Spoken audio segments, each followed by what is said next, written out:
पूज्य आशुतोष शास्त्री जी महाराज के चैनल में आपका स्वागत है।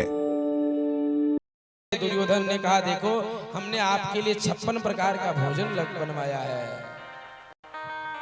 भगवान मन ही मन विदुर जी को कहते हैं, आपके यहाँ हमें आना है।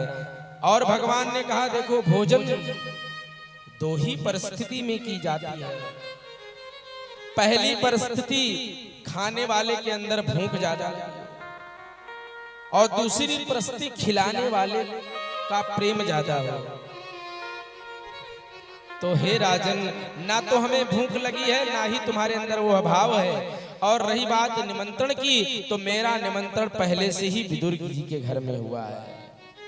इधर विदुर जी कोने में खड़े हुए थे। विदुर जी ने देखा, आहो अब मेरे घर भगवान आ रहे हैं और मेरे यहाँ निमंत्रण भी मैंने नहीं लिया। अब तो मुझे जाना पड़ेगा, माखन मिश्री लाना पड़ेगा। सारी व्यवस्था करने के लिए गोविंद के लिए दौड़ पड़े। और इधर घर में विदुर जी की पत्नी विदुरानी थी। भगवान ने दरवाजा खटखटाया, देवी दरवाजा खोलो।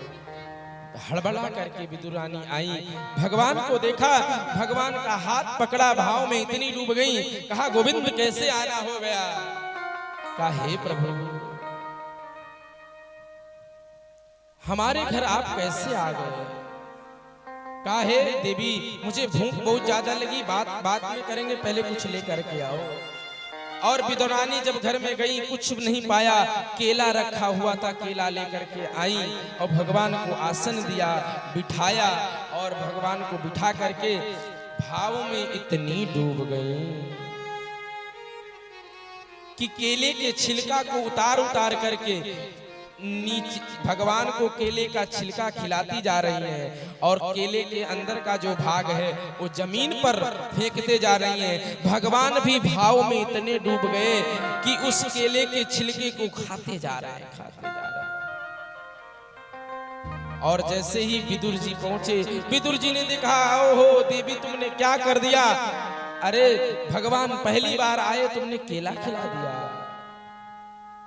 और विदुर जी ने माखन मिश्री खिलाया।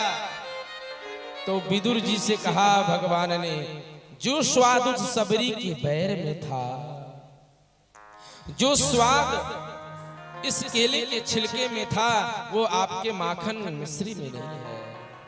भगवान कहते हैं, भाव का भूखा हूं मैं, भाव ही एक सार है। भाव से जो भी है भजता, भाव से बेड़ा पार है। कहा, जो भी मुझे भाव से बुलाता है उसका उद्धार हो जाता है। भगवान को यदि आप भाव से कुछ भी खिलाओ तो भगवान खाने के लिए तैयार है। परम पूज्य श्री आशुतोष शास्त्री जी महाराज श्री के द्वारा कथाओं के आयोजन हेतु संपर्क करें। कृपया वीडियो को लाइक, सब्सक्राइब और शेयर करके सनातन धर्म के प्रचार में हमारा सहयोग करें। सादर जय सिया राम।